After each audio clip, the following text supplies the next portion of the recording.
कल मोहन राम थोड़ी रहेगा, वो मोहम्मद बनेगा। और जब वो मोहन राम मोहम्मद बनेगा तो तुम्हारे घर के आगे झाड़ू लगाने नहीं आएगा, वो तलवार लेकर के आएगा। सेठ जी बहुत मजे कर लिए, निकलो बाहर, हमारा घर है। वो काला पहाड़ का उदाहरण याद कर लो, आसाम में यही हुआ था। ये जितनी बीमारियां हैं, ये घूंघट प्रथा अपने यहां तो कम है, गंगानगर में ये घूंघट प्रथा क्यों आई? राम ने, सीता ने, आपने फोटो देखा होगा शिव पार्वती का, रामायण महाभारत भी देखी, किसी महिला ने घूंघट नहीं निकाला। हमारी महिलाएं क्यों निकालती घूंघट? मुसलमानों से बचने के लिए। न तो चेहरा देखेगा न ले जाएगा। दिन में शादी क्यों हो गई, रात में शादी क्यों हो गई? शादी करोगे तुम्हारी पत्नी 7 दिन हमारे पास रहेगी, फिर तुमको देंगे। हमने कहा चोरी छुपे शादी करो रात को। सारे विवाह दिन की जगह रात में हो गए। दक्षिण भारत में तो दिन में होते हैं, क्योंकि उधर मुगल गए नहीं। हमारी दादी परदादी सब अनपढ़ क्यों हो गई? इसलिए अनपढ़ हो गई क्योंकि बच्चियां स्कूल जाती थी, मुसलमान उठा के ले जाते थे। तो हमने कहा भैया स्कूल जाना नहीं। ये सब हमारी दादी परदादी अनपढ़ हो गई। तो हमारे यहाँ तो कर्णगी, गार्गी, कितने विद्वान, सीता कितनी विद्वान थी। द्रौपदी ने जो सवाल किए उस सवालों का उत्तर भीष्म भी नहीं दे पाया। पढ़ी लिखी थी तब किए ना।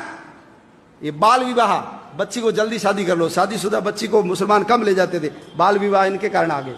चमड़े का उपयोग, मांस का उपयोग, ये घर में लैट्रिन जाते नहीं थे, बाहर ही जाते थे। हड़प्पा मोहनजोदड़ो में कोई लैट्रिन नहीं निकली, ये जाते थे घर में, क्योंकि महिलाओं को उठा के ले जाते थे। किले से बाहर जाएगी तो घर भाग जाएगी, इसलिए किले में ही जाओ। अब बदबू आ गई तो क्या करे? इनको कहा मुसलमान नहीं बनना तो मल उठाओ। इन्होंने कहा मल उठा लेंगे, मुसलमान नहीं बनेंगे।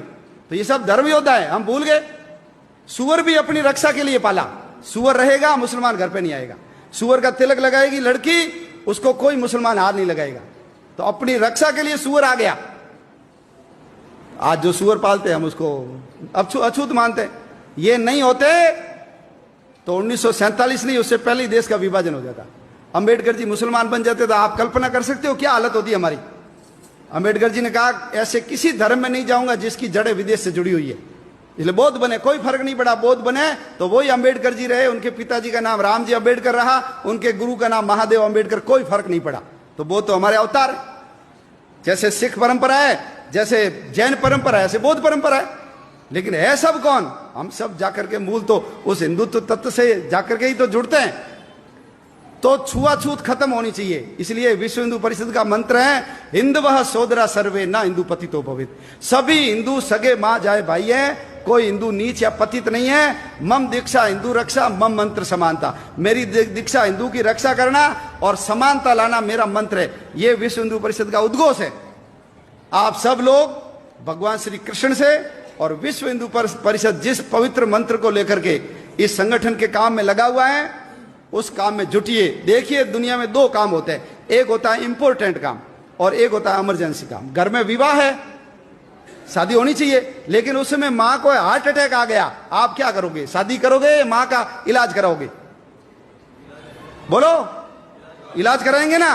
तो ध्यान रखना, यदि हम नहीं रहे तो जैसे जम्मू कश्मीर से हिंदू भाग गया, जैसे इराक से हिंदू को भगा दिया, जैसे अफगानिस्तान से हिंदू को भगा दिया, पाकिस्तान से भगा दिया, नेपाल से भगा दिया, भूटान से भगा दिया, तिब्बत से भगा दिया, उधर म्यांमार से भगा दिया, श्रीलंका से भगा दिया, बाली, जावा, सुमात्रा, इंडोनेशिया, मलेशिया, जावा, ये सब हमारे थे।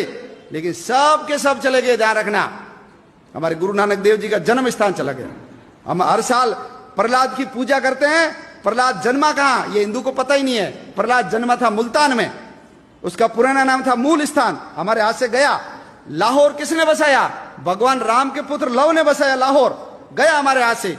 भरत का पुत्र था तक्ष, उसने बसाया तक्षशिला को, आज तक्षशिला हमारे हाथ में गया।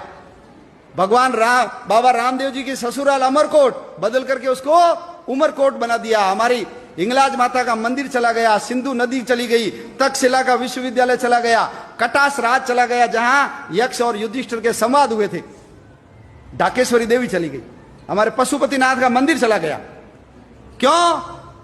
सब लोग मैं, मेरा परिवार, बस। समाज जाए भाड़ में, दुनिया जाए चूल्हे में, हमको कोई लेना देना नहीं। मेरे घर पे आंच नहीं आनी चाहिए। यदि यही करते रहे तो आने वाले समय में और हमारा समाज छोटा होगा और हमारे देश के टुकड़े होंगे। हमको सबको यदि समाज को बचाना है, धर्म को बचाना है, आने वाली अपनी औलादों की रक्षा करनी है, हम तो चले जाएंगे, लेकिन 4th 5वीं पीढ़ी सब रोएगी। देखना हमको कि तुम लोगों ने सब पता था, तुम केवल मैं और मेरा परिवार पैसे के चक्कर में लगे रहे, देश समाज धर्म के काम में नहीं लगे। तो ये सब काम इंपॉर्टेंट है, लेकिन इमरजेंसी काम एक ही है, वो है हिंदू समाज को संगठित करना, देश के लिए काम करना।